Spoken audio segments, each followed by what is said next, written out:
Hey, what's up, everyone? Welcome to Page Fights, the show where we take your landing pages and put them up against heavyweight champions of conversion rate optimization. This is the special European edition brought to you by Traction Tribe. If you don't know who Traction Tribe is the most American-focused technology accelerator in Europe. You can find them at traction-tribe.com. Now, we've got a great show lined up for you today. We've got 10 landing pages ready to put it into the mix with three of the heavyweights of conversion rate optimization. And what they're competing for is this is probably the best prize package we've seen so far. Whoever wins is going to get a round-trip flight to the Traction Tribe U.S. headquarters in Las Vegas, Nevada. They're going to get a week's accommodation courtesy of Traction Tribe.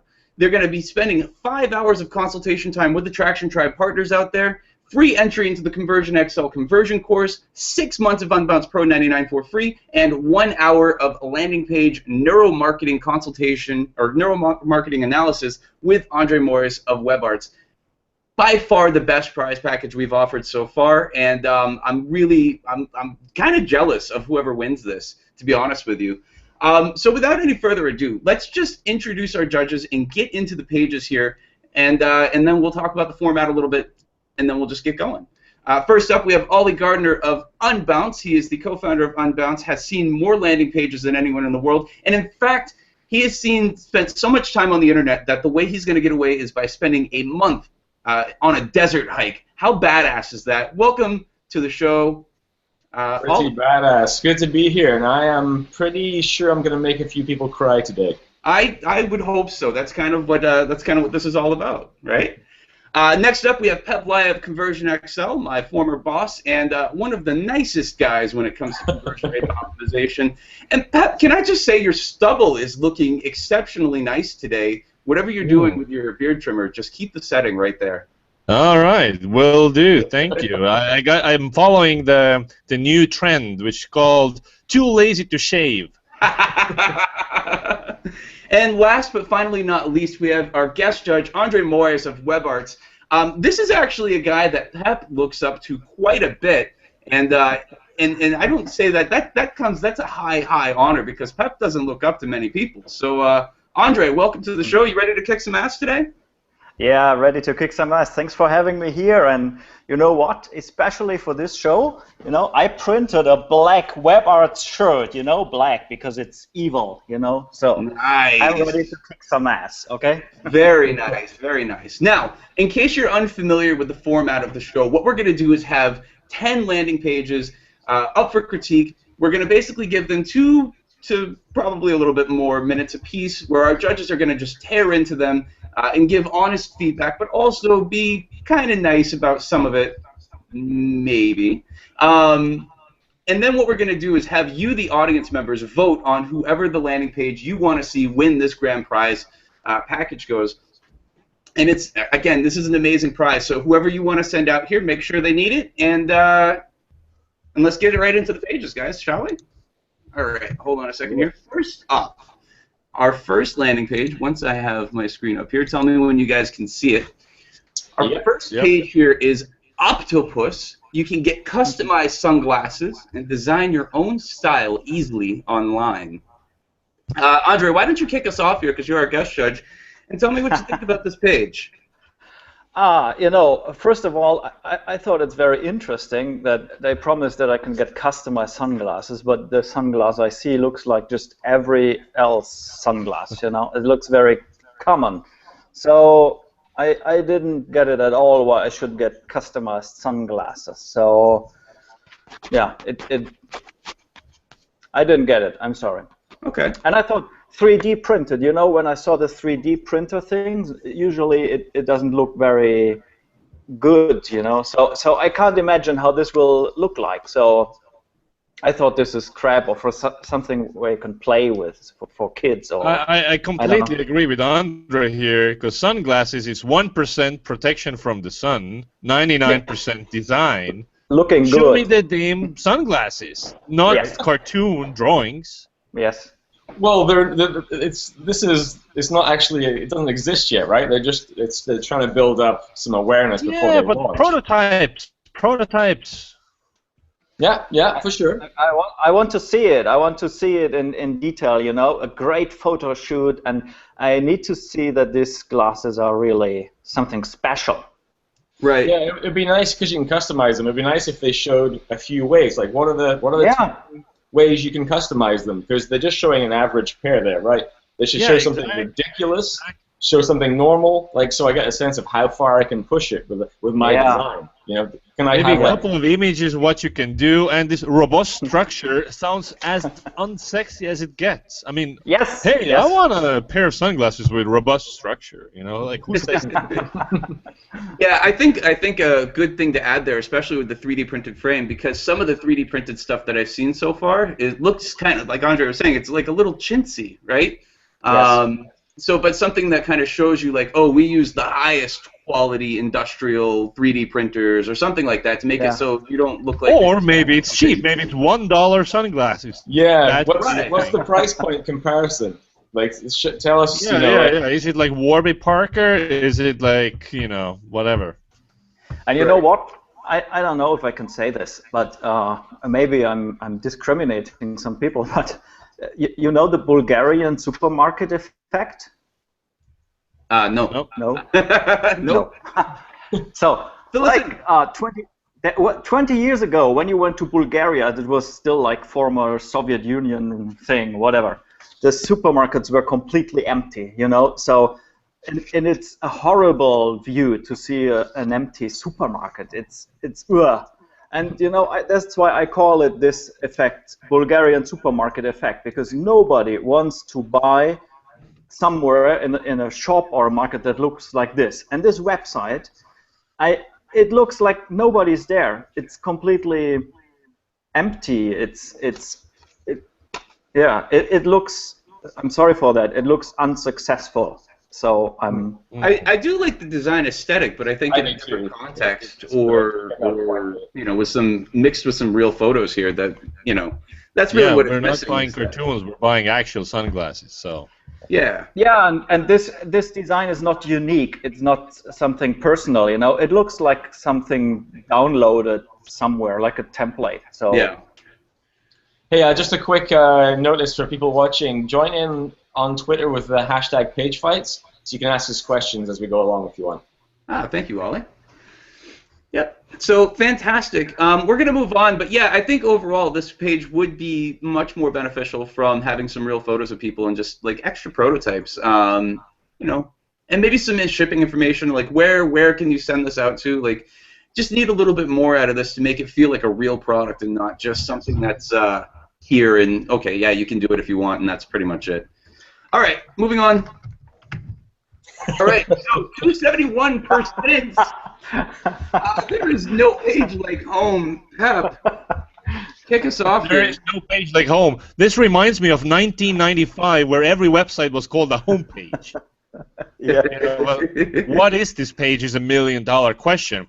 And growth hacking, they sell growth hacking, yet they don't know what it is. Let's read that sentence. Developed by technology startups. Well, actually, the term was coined by Sean Ellis, and they use blah, blah, blah, and social metrics to sell products. So I use Facebook like count to sell products. Seems weird to me.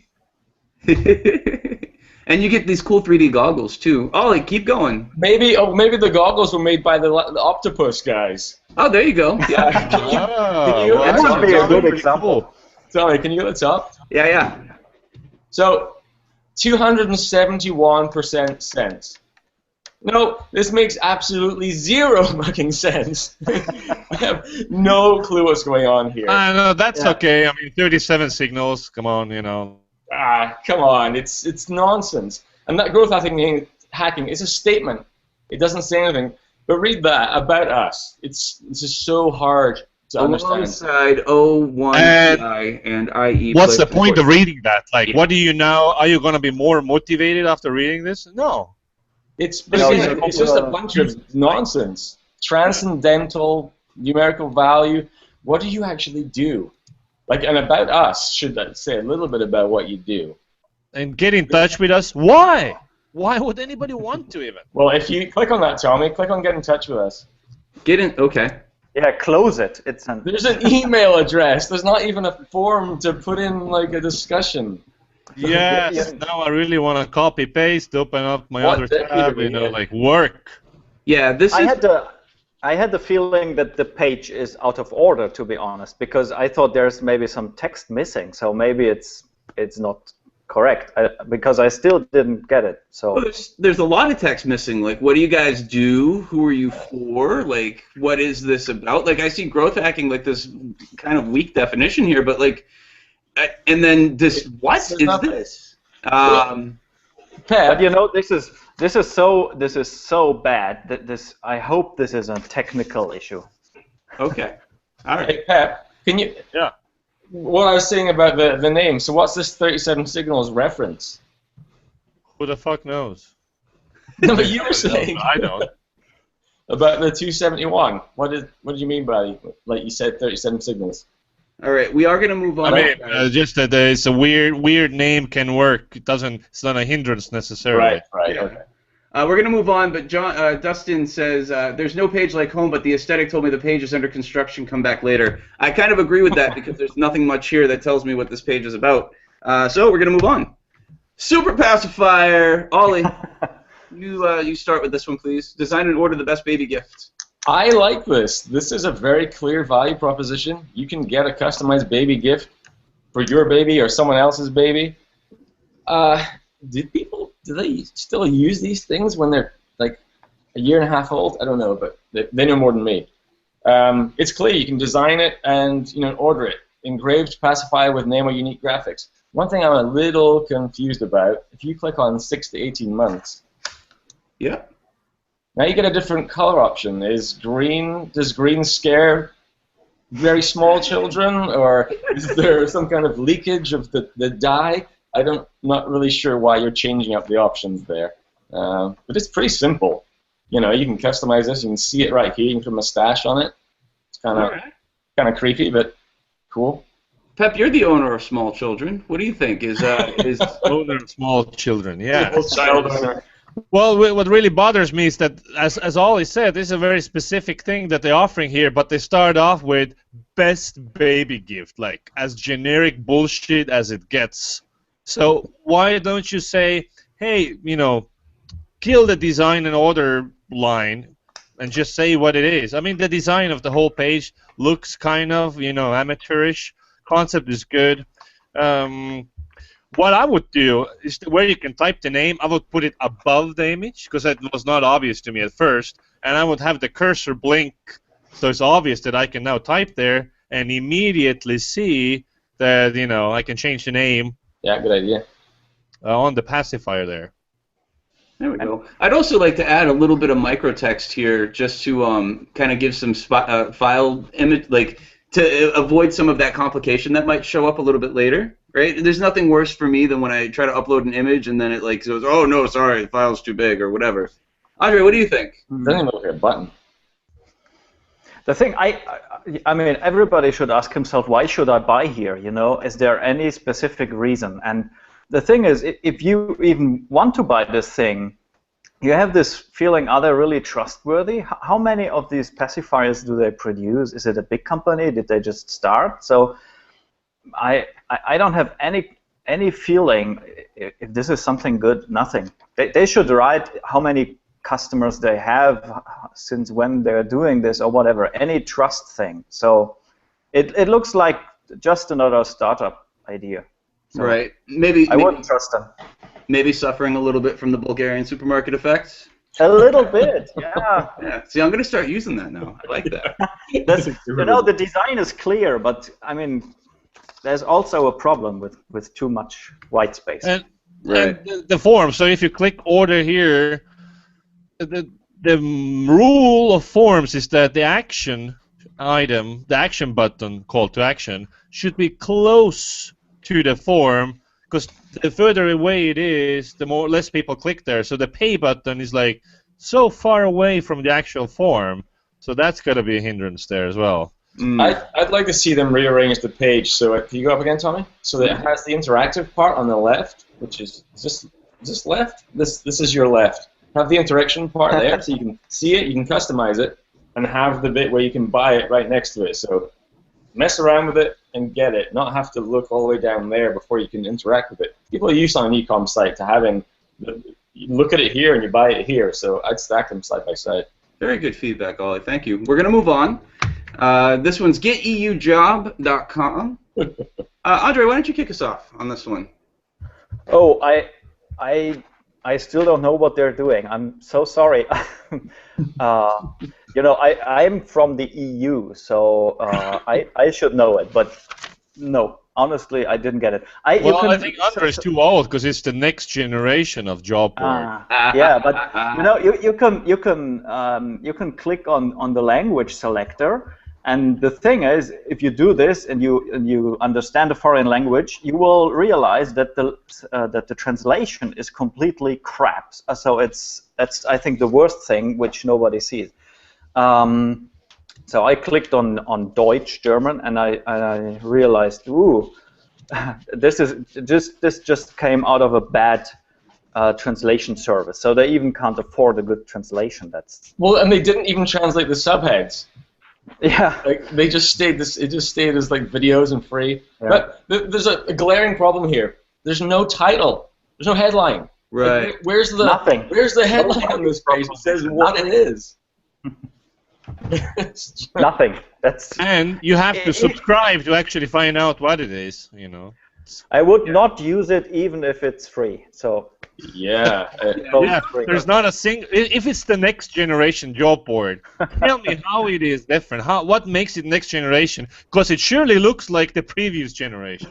Yeah. It actually, it looks like it was built like maybe 10 years ago, right? But we've actually talked about that a little bit in the last episode with Noah, where it's like, don't make me subscribe to get to the next part there. What would you recommend bringing a little bit forward to make this page a little bit more clear? Give us some examples of what we're going to get as part of the service. Like one option instead of 4 things, just one job board. Yeah, this looks like a selection. Honestly, I don't know what they're doing. I have no idea. Yeah, some of these items. Show me the job board. Show me some ads. Make me understand what it is. Show it to me. And the call to actions, the button says go. Well, you know, tell me what I'm going to get when I click on it, because it's. But Tommy, can you just go to a different language again? Yep. You mean further useful information is not. Okay. So look at that. Look at the image on the third one. It's video interview at 10 a.m.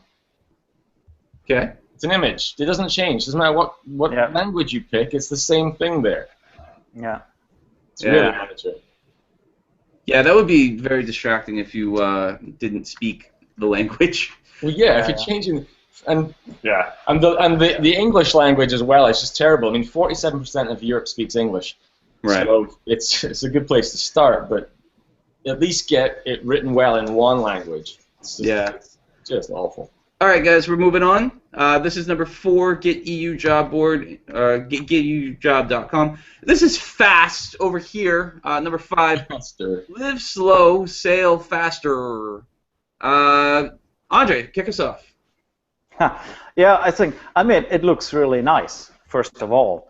But when I looked at it, I had the idea you can easily replace their product with a fancy finance app for iOS or whatever, because it just looks like yet another Startup Valley thing. You know, I think it's complete. It has no personality. You know, it's like they bought a design, and they just put their sailing photos in. And I mean, everybody should ask himself for which kind of people am I doing my landing page. So they should understand if this kind of techie style really fits to their target audience. And I don't think that it's good. I think the branding here was driven by domain availability. They couldn't get faster with an E. They couldn't get faster with 1 R. They couldn't get faster with 2 Rs. So it's faster with 3 Rs. Then they made this this clever thing with the 3 R's to look like the rotor thing for measuring the speed, and it's all a little bit contrived. But if you go down, there's some. I mean, it seems like it's a unique product that's not available in any other way, but it needs the context of use. Show me a photo of it on somewhere. And this is the area where I thought this could be an app or the new iPhone. Yeah, I think this is the part that's throwing me off here. Faster is a unique equipment for dinghy sailors to measure their exact speed. Is this like a physical product? Is it an app? What is it? I mean, like Andre's saying here, it does have the design of an app page. It takes a long time to figure out. It's a little thing you stick on the back of your boat. Oh, so it's a physical product. Like, so when you scroll up and we look at just above the fold area, this is the page where you bounce off from. No, don't get it, wrong place. Bad. Subscribe for more info. Well, how about you just give us more info? It's your job to sell us, like, not the vice versa. And this is about problem solving. So increase your speed. That's what it's about. Measure it and increase it. I skip the live slow, sail fast bullshit. Nobody wants your branded, stuff. Leave it to Procter & Gamble, the brand. You focus on direct sales. Instant access. That's the only part. That's the only part that starts the show. I mean, it's like a sticker stuck on the back of the boat. That's the first time we get a sense of where this thing exists. Because that iconography it's got a bar graph. It looks like it's photoshopped onto there. Well, this is something that I said this a long time ago, where it's like, if you're selling a product, show the product. Show the product. Make it immediately clear what this thing does and the problem that it solves. I mean, the copy here is not bad. It's not terrible. It's not the worst we've seen, but like. But go down. If you go down, the copy gets really bad. The next part, they just tell a story about themselves. Oh, it solves problems. But further down. Okay. This is just awful. It's like a little story about them and how much they care, blah blah blah. And then they have a product. You can't buy it. You can subscribe to our newsletter. What kind of call to action is that? Like, how about buy this thing? Or when can I buy this thing? Or how much is this thing? Or here's something that I'm kind of missing, and we're going to move on after this. But like we've got a couple of times here where you're saying like it's unique. How is it unique? Yeah. Tell me how it's unique. Like, you say over here it's measuring speed on dinghies. Okay, but how is it unique? Like, it's a unique equipment. Like, show me the product. Tell me how it's unique. And, maybe put it in action, right? This might be one of those pages that benefits from having some video on it, even though, make it so you can still see what's going on, like what it does without the video, but, like, show me the product in action. Dang it. Even if it was, a video of them holding it and going and blowing in it and you can see something happening, something. Where do I see the information about my speed? And did they ask us to buy it? No. So, yeah. Oh, just look at their job titles. Sailor. CMO, CTO. I looked one down. All right. I like this guy's beard, though. He's doing a pretty good job. All right, guys, we're going to move on. The perfect ad, the perfect sales ad. The URL made me think it said the perfect salad. I think we all kind of had that problem. Oli, start us off here. Yeah, the perfect ad and the shittiest landing page. There's a picture of an ebook, and then the call to action says pay $10. Why? For what? Am I going to get an ad? Is it going to get more clicks, more leads, and more sales, Oli? Pay $10. Like, that's a little aggressive. That's the worst. It's terrible. But on the left, you have 3 simple facts about people that make it easier to be a marketer. Don't underline shit if it's not a link. That's just annoying. If you did a click map on this, you'd have everybody going, man, clicking on this button. It doesn't work. The thing's broken. And the button doesn't look like a button. Give it a little bit of depth. This is... this is really... Half the page is missing. It's just... The thing is, I bought it. Did you? See, it worked then. See, it worked. Now, Andre, you bought it. It made me... Has the download come in yet? No, it didn't. So I think they're still writing it. But You know, I wanted to know if it's an ebook that tells me how to create landing pages that look like they're made in the 90s with word art, you know, so I was curious.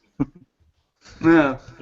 I mean, here's the thing, though. Like, I think the copy that's on this book here, the perfect ad, how to communicate clearly and get the highest click-through rate possible, more clicks, more leads, more sales. Like, that's actually pretty clear. If it were in a different format, and it was a little bigger, you know, it's like, yeah, you expect me to read that subhead in there. Like, and a lot of people want to believe that it's true. They are looking for that magic formula, so they might want to buy it. The copy is not terrible. They just need more of it. Just the design, you know. Stop using your grandma to design websites. I mean, Unbounce or Theme Forest or wherever, plenty of ready-made designs that are good enough to get started. Yeah. So, you know, and if it's a book that really works, my question is always, does it really work? Is this a scam? Because it looks like a scam. So, show proof, and, you know, if you scroll down, there are 2 testimonials. Move them higher up. Show me before and after. I was spending all that money. There's nothing down there. I think they're running a test. I mean, I saw 2 testimonials and a video of a lady there. Right. I think they're running a test. Why they test this version, I have no idea. All right, guys, we're moving on from the perfect ad. But here's the thing: if there was a perfect ad that got me through to this page, maybe I might pay $10. You know, I don't know. $10 isn't that bad. Of course, I'd want the download right away then. All right, stage link. Pep, we haven't heard you kick us off in a little while. Crowdfund your tour with no risk. Hey, that's not the version that I saw. They are running a split test again. So we should lecture you guys about split testing, because you can't split test if you have no traffic, because this site can't have traffic because it has nothing on it. Crowdfund your tour with no risk. Okay, so I need to reread it. Find and engage, turn them into promote, blah, blah, blah. Connect artists via Facebook. So again, let's start with what is the problem that you are solving. Is it for me? Your tour is the only thing that indicates that this is for a band, for a musician. So is it like, you know, you want to sell out your tour, you know, use this tool, something like that. Proof, you know, how many other small bands with no, you know, huge following have achieved success, stuff like that. You know, I want to believe that it works. I do like the 3 different types of testimonial, like the you know, the agent, the manager, and the artist. Well, did you read the content of those? This all sucks because it's about the idea. I like the idea. You know? Yeah. It's not about I sold out my fucking concert. If you click, don't need to do it, but if you click through and actually try and interact with this, they have a lot of bands that are in the system. So just bring that number through, because it's not like this. This is not a Bulgarian supermarket. Hungarian. Bulgarian. There's a lot of stuff in the system, so they should be pimping that number a little bit. This is actually probably one of my more favorite pages. I quite like it. From a design standpoint, anyways. Although at the top, speaking of design, it's really awkward having this left aligned and then center aligned. I mean, the whole width thing is screwed up here. There's a basic design mistake. It's so wide, it makes it hard to read the bullet points or whatever the main features. Again, 4 across the whole screen. I mean, if you have a 27-inch screen, it's gonna be crazy. Same with testimonials. It's just people don't read wide lines. Just make it more compact. Avoid multiple columns. The how it works thing, the second thing, I just block that down. Just go boom, boom, boom. That's how it works. It's a slider. I mean, Pep, Andre, you want to talk about sliders? Yeah, I actually didn't see. I just tuned it out. I thought it like just an orange bar. And again, I still didn't get it. I don't know what they're doing, how much they're doing. There are no numbers. You know, if I'm a band and I'm touring around and I can sell around 500 tickets in a big city, can I sell now 5,000 or is it now 510? And I have to pay 15% commission to them. I think that's a lot of money. So, and you can only do 2 things: learn more or start. Like, let's go. And I think it would be good if they could offer like a trial or like, can I try it out, or do I Maybe sell it is my free, soul? or 15% particular. Yeah. So I would like my main question: how, at a very specific level, how does it work? Right. So, are you guys going to promote me, or actually just give me like a Facebook page kind of thing where I have to, work my ass off to get my own fans there? That's in the orange bar. Okay. That's in the orange bar. It says it's like a Facebook widget, and people type in the city where they want to see a band, and then you get the results, and then you can sell tickets. Yeah, so that's where a longer landing page there, and just show it, like, because no one's going to wait for that, or if they see it and it zips by, and the interaction you got, it's all the way over on the right, or the stupid fucking dots that nobody can click on. Hate that shit. Yeah, and I need to see the benefit. Yeah. If all this stuff right here were like laid out in a single column format, even with some dotted lines that just brought them down the page, like that would be much clearer. We do have to move on, guys. Just one quick thing. Very quick. It says how it works. Put the name in there. How StageLink works. So I don't have to figure out your logo to know what this is. Say how StageLink works. That's slightly better than how it works. So at least I know it's not. I know something. Right. Reinforce it. Pep, I'm going to ask you a little bit later to talk about split or testing without traffic, but so kind of keep a note on that. And we're moving on. There we go. Solar-search.co.uk. Save energy, save money. Compare now. Andre, kick us off. Yeah, I mean, it looks a little bit old-fashioned, but that could be okay. What I was wondering is, it was so well done that they completely are hiding their main benefit in a very small text. It says on the lower right, systems available from whatever 70% cheaper than last year. So I mean, that's the main benefit. That should be in the headline, not. I mean, 70%. That's a lot of money. So I was thinking why they were hiding the benefit so well. Yeah, that's a good point, because up here it's like, offer simple, hassle-free, like buzzword jargon. Yeah, blah blah blah blah blah blah blah blah blah blah. Save 70%. Yeah. Yeah. We've talked about headlines that have questions in before a couple of times. Point being, like in this one, like the headline asks you a question. Well, I've clicked on your ad, so I've already decided that I'm interested. Like, so if your ad was like blah blah blah solar stuff, click.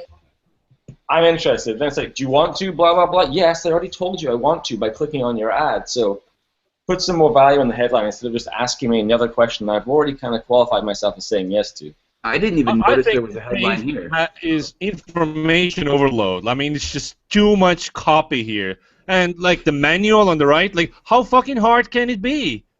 It's just like, why do I need a manual to use your damn service? Just get rid of it. Make the enter your postcode as the main thing. Get rid of all the bullshit text. You don't need all of it. Make it much easier. Might that be something, Pep, though, because of the market that they're going after? I don't know for sure, but it seems like people who are investing. So the people who buy solar panels are what, idiots? No, a little bit older. A little bit older. No, older does not mean stupid. Mm-hmm.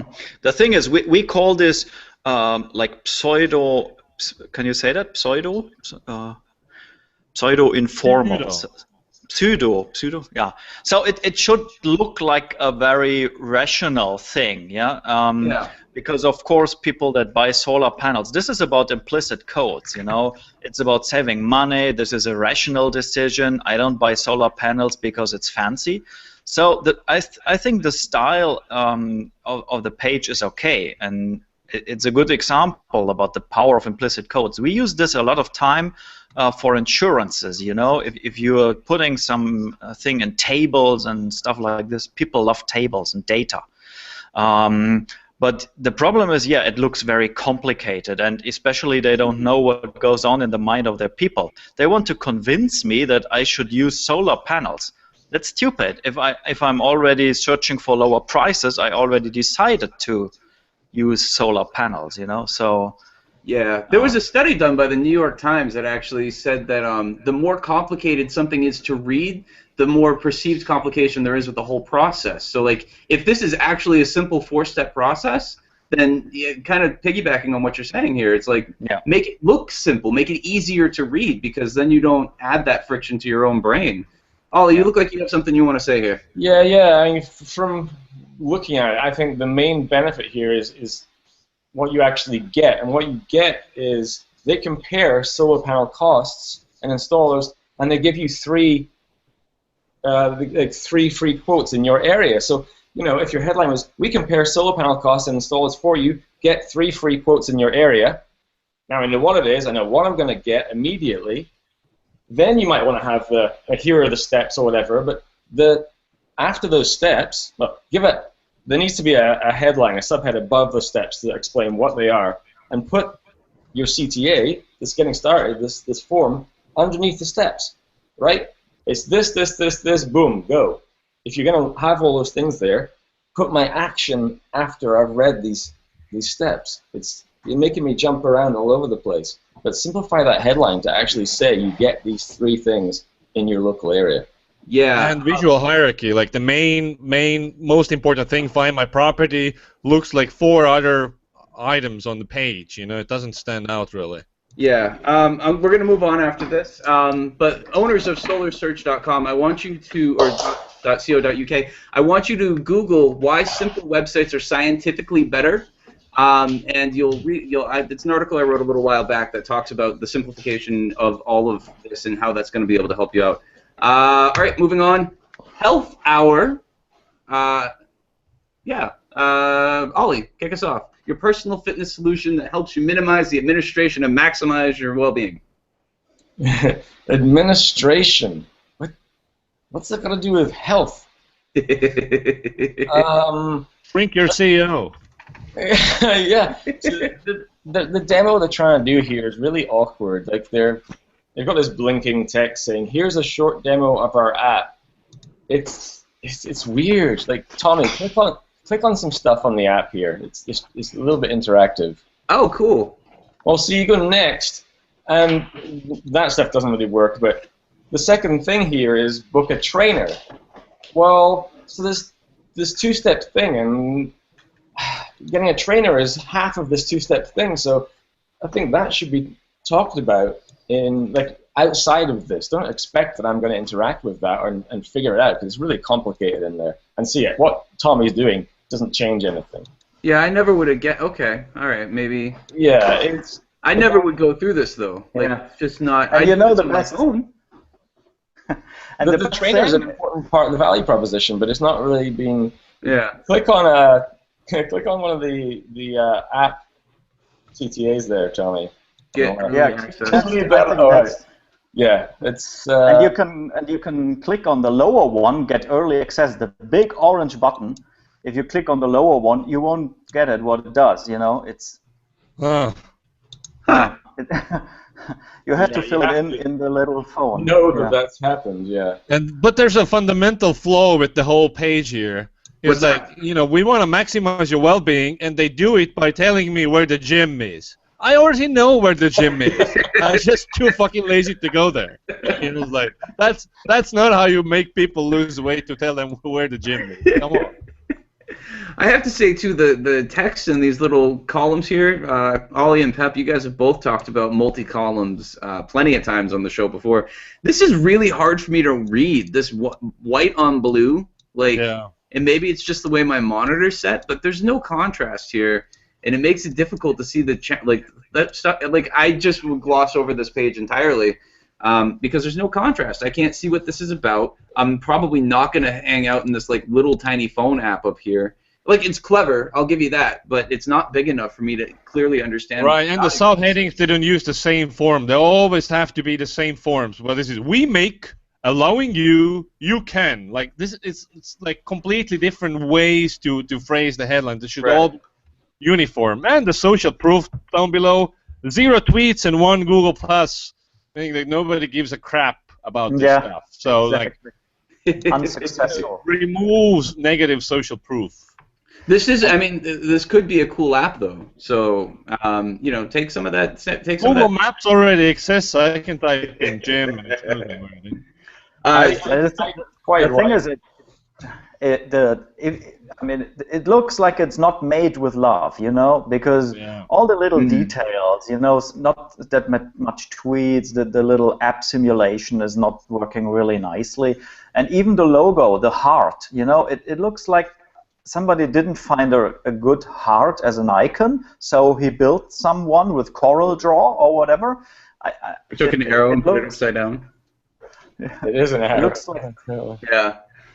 James Svoda actually said, he's Realicity on Twitter, says, is healthcare for health hour for consumers or healthcare pros? Most people don't talk about the administration of their health, and that's actually, I think, a really good point there. Really poor language administration. There's a reason why people don't talk about the administration of their health. Come on. Right. All right, guys, we have to move on. I think this is actually our last page here. Yeah, cool. Click here to visit the Deskah store. Sign up to keep informed. Buy your Deskah board now. Deskah. Okay, it's Deskah. It's I think it's a motorized skateboard. Andre, yeah, don't give it away. Oh, okay. All right. Andre, kick us off. So, yeah, it looks like do-it-yourself. So I think you can buy a kit or something like this, so you can build it by yourself. Or I think so. The same way does the website look. You know, nothing fits together. You know, from a design perspective, it's a mess. You know, from a design perspective, that perspective is missing here. The guy just learned how to put different images together. It's not a website; it's a huge ass picture. Oh, you look! Actually, this looks like this is someone's photographed a magazine page. Yeah, it looks like a magazine fade in the middle. Yeah. Can you just stop there, Tommy? Yeah. Up slightly. Slow down. This is what had the channel communicator benefit. Slow down or stop anytime you want. Every single movable, drivable, just thing that moves in the world has the facility to slow down and stop. That's part of movement. You go and you stop. It's not a benefit. Like, anytime you want, you can just stop. You know, that's not really. I don't know. I mean, that's not really true of skateboards. I like context here. What is it? Is it a replacement for a skateboard? Yeah. Or what is it? Which category of product? Is it a completely new category or an improved something? Yeah. It looks like a skateboard that I might want to ride because it looks like you know, I'm not going to fall on my ass so many times. Yeah. The pictures look so cool. You know, like the product looks cool. What they need is huge ass images, not this tiny one. Especially if you scroll way up in the header, they have like these 4 or 5 tiny ones there. Like, no, one massive big one. Make me want it, but also explain what it is. Yeah. Sign up to keep me informed. That's what you're shouting at me. I mean, if you look above that, well, it makes me think it's not available yet. It's still a prototype, which is fine. But then if you look just above that giant sign up, it says buy your Deskah board now. There's a little, if you can buy this, then why are we registering for a newsletter or something? Yeah, and why does it say visit the store? I mean, this is the internet. You can have a buy button anywhere. You don't need to go to the Bulgarian supermarkets, you know? Oh, but Intel and Hewlett-Packard. so safe, even an Intel CEO rides on one. It looks like it's probably really cool. Like this band, I think that's somehow you step on it or you raise your foot because your feet go under it. Yeah. Somehow that uses the brake. I would feel like a total badass using this wind sail here too, like going down the street. But like, I think you'd look like a tool. Oh, probably. I mean, this looks like a tool on any sort of 3-wheeled system, anyways. But I'd feel like a badass, and that's what's important there. Also. So it's an easy solution to fix the board to your legs. Okay. And it looks like, you know, if you scroll up a little bit, this picture with a stop on the street, the stop letters, a little bit lower. Yeah. It looks like an accident, you know, if they have pictures in the newspapers with accidents. I mean,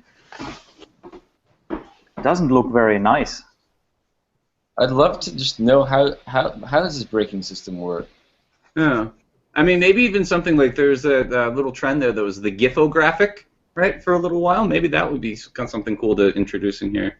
And did you guys see the completely random thing at the very bottom? So scroll to the very bottom, and on the left corner, Deskah t-shirts. There's naked women hugging.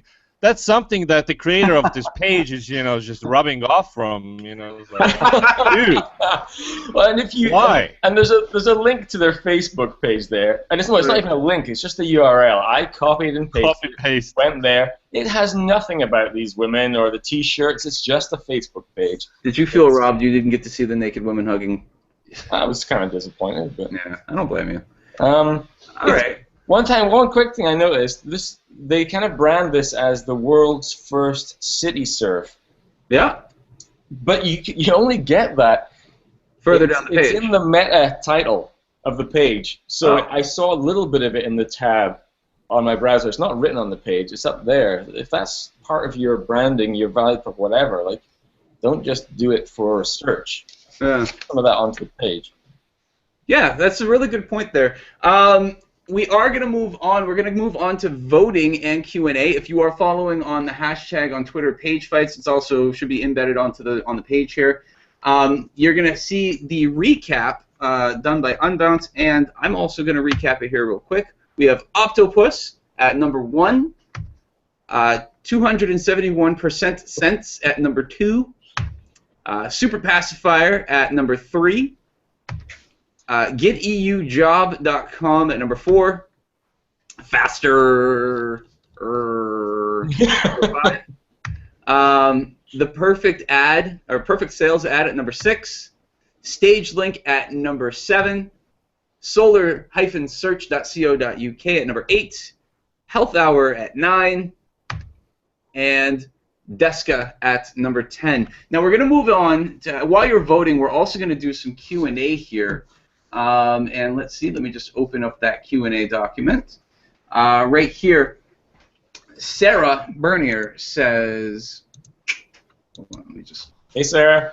Yeah, Sarah says, expert says they should have customer list clients who use them, but what if there aren't enough to list? Oli, I'll start with you. What if you don't have social proof? What if you don't have customers yet? Then you have to live with it, live without it. Like, that's usually the time when people start faking it and they start putting bullshit on there. You just have to make sure you reach out, be vigilant, reach out as soon as you do have some, and capture information, what they think about it as soon as possible, because you have to be qualitative at that point. You can't put the quantitative stuff in there because you don't have the numbers, but you got to start with something. You can use other leverage. You can use authority. You can have a famous person use your thing and say, "Hey, this is good." You can use actually a demo.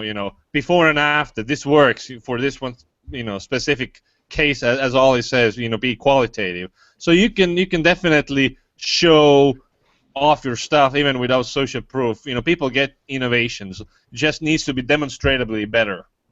Cool. Oli, actually, I want to ask you this because you are in the rare position of actually, well, not in the rare position, but you have a successful software company.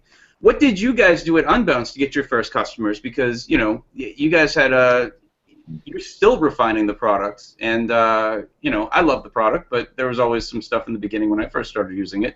It didn't have everything. So, what did you guys do when you first were trying to get your first customers in those first testimonials? Yeah, it's hard to remember back 5 years. I don't think we had any testimonials on there. We just had to wait until we had a couple of customers that said something about it. Like, as soon as they did, though, we jumped on that and put it on the homepage, and then we refined that eventually and we put a video on there of someone talking about it. But yeah, it's just like I said, just make sure you jump on it as soon as you do have them.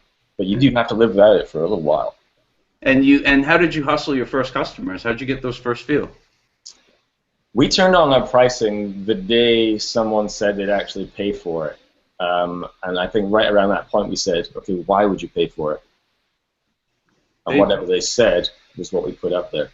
So at the same time we started asking for money, we had a testimonial of someone expressing the value.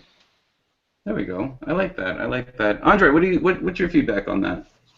I would say, I mean, it depends on in which business you are. So if you're selling an app, you know, people expect like a couple of 100,000 customers. So, but if you're selling this kind of skateboard thing, it's maybe enough to have like 3 good testimonials or even authority from important people. So I would say it also depends on what you're selling and what's the expectation of successful in the mind of the clients. Yeah, actually, on that example, it's an innovative product and it looks beautiful.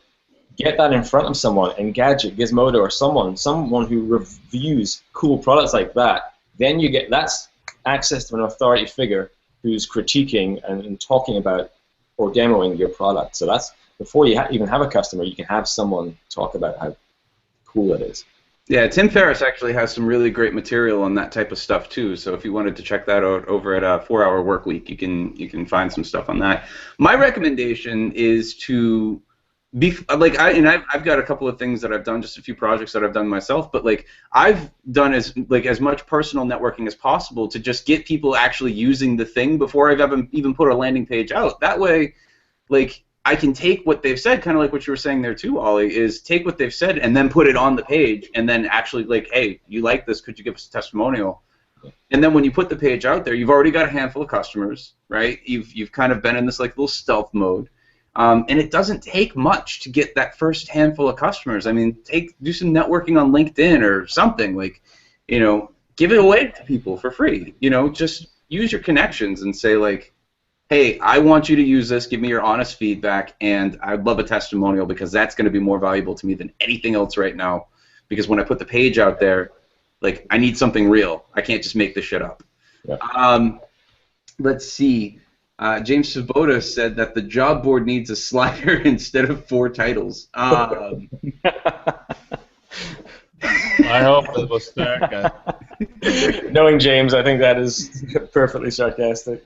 Yeah, that's funny. Pep, you'd actually said something earlier about doing split tests without a lot of traffic. Can you? No, what I meant was that, you know, there are so many startups out there that, you know, no, we need to do A/B testing, gung-ho, but they don't have any traffic, so they choose their value proposition or maybe even their product offering when it's, you know, 10 clicks versus 17 clicks. Well, sure, the 17 clicks one is clearly better. You know, it doesn't work like that. So if you use A/B testing to make decisions and to learn, you need sample sizes. You know, you need to go to you know, Google, calculate sample size for A/B test, and then you know how much traffic you need, how many conversions you need. You know, on a rough ballpark, you know, if you have less than, I don't know, depends on the conversion rate, of course, like less than 400 conversions per variation, you know, it's probably not enough. Yeah, I mean, do you know how many conversions you need for a 3% uplift? I mean, it's a small uplift, but to have it significant, you need a couple of thousand conversions. So yeah. So you need a lot of contrast, and the mistake people are doing a lot of times is that they are changing everything because they think a lot of contrast means changing everything, and then the problems begin. So. Right. This is someone's asking, how much traffic should you have before you start split testing? Well, you know that there is no heavenly answer. Buddha wasn't around, you know. So, anyways, well, my take is that if you can run an A/B test within 4 weeks, that's enough. So you go to an A/B test sample size calculator where you put in expected uplift, or you know, you can just ballpark. So what if I would get like a 5% or 10% lift, and then the existing conversion rate, and then that will tell you how many visitors you need per variation. So, and then you know you have that number. Look at your traffic. You can calculate how long it would take. If it's more than 4 weeks, then A/B testing is too slow way to learn. So you need to do something else. Yeah, Optimizely's got a good calculator for that, and Kyle Rush and search for Kyle Rush and some of his latest presentations. There's some good content in there about how to go about doing that. What other kind of test would you recommend there, Pep, in case if an A/B test wouldn't be the best way of going about? Well, one is that if you try random shit, that's not the way to go. So don't try random shit. So if you don't have data, you have quantitative research. So you talk to users, you do user testing, you do survey people, all that stuff. Then you get a bunch of input, and based on that input, you change a whole bunch of things that have been identified as problems. And then once you change everything at once, you want to see a change that you can see overnight. You had 20 leads per day, now you have 40 leads per day. It's probably related. If you went from 20 to 22, might be traffic fluctuation, not your changes. Yeah, and you just wrote a really great article about qualitative testing too, or qualitative research. Yeah. Yeah, Check it out, Conversion XL. Recommend checking that out. If we could put that into the replay, that would be fantastic. And if you want to get the replay and any of those extra types of resources, go to pagefights.com/with André and then become a registered PageFights participant there. All right. So we have our top three. I've got one more question to ask you guys. And Oli, I'm going to throw this one off to you, and then André, I want you to kind of jump on the back of that there. You said to give more information on what's on your ad, but what about message match? How do you give more information and still have it align well? I'm not sure what I don't get what I was referring to. We were talking about on the eco page. We were talking about you start the headline with a question, but if the ad has already gotten you to the page, they're talking about the message match. From there, and you said before, you said it here, and you said it before, like don't repeat yourself on what the ad said already. No, you can repeat the headline. That's what you should be doing. Don't ask a question that I've already kind of said yes to, right?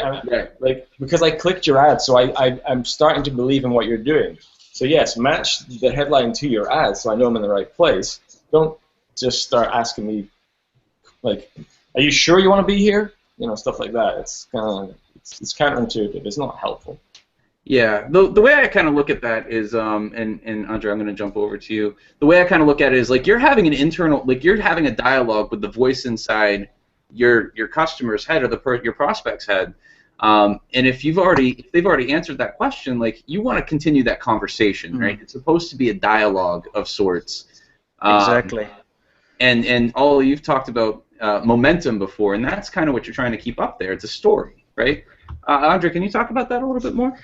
Yeah, and I think that's why, it's not the question if you do A/B testing, quantitative, or user research, qualitative. I always say you should do both, because it delivers such great hypotheses. We are talking about message match, but for a user, it means, is that what I see relevant to me? So you need to know what is relevant for your user. It's in his mind. It's a pattern in his mind. And you need to know this pattern. And without speaking to people, you will probably not find out the best way how to do it. So that's why I'm a big fan of combining qualitative and qualitative research and A/B testing. You get the best hypothesis out of it. And my secret tip is building personas, because in user research, people are not speaking about their real problems or their real motivations. So it's a good way to build personas for finding out like their deep emotional values and fears and things like this, and use it in headlines and test it. That works great. Yeah, and the more information you have like that, the more you can kind of triangulate the truth there, because like if people will lie on surveys, and like they like there's a whole bunch of stuff there that like it's not always going to be super accurate on its own, but once you start doing more of it, like you can start to triangulate the truth and try to get that onto the page a little bit more. So I love that, man. Hashtag triangulate the truth.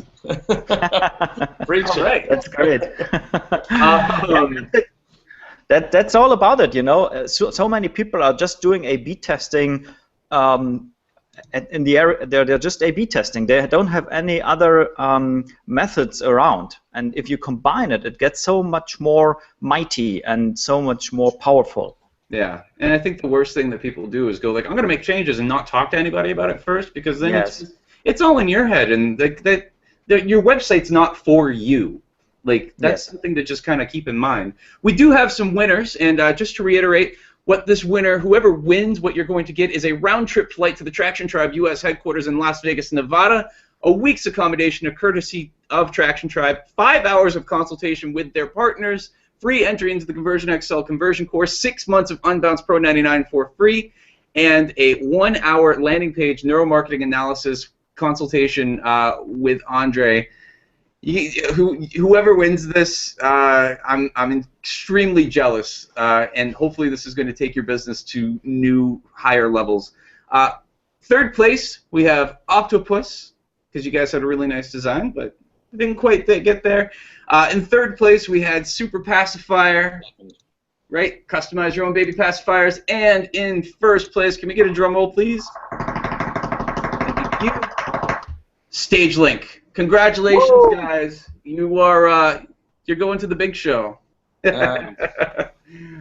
All right, and that's pretty much it. We're off for the rest of the year. We're going to be coming back in January. Who do we have for a guest in January?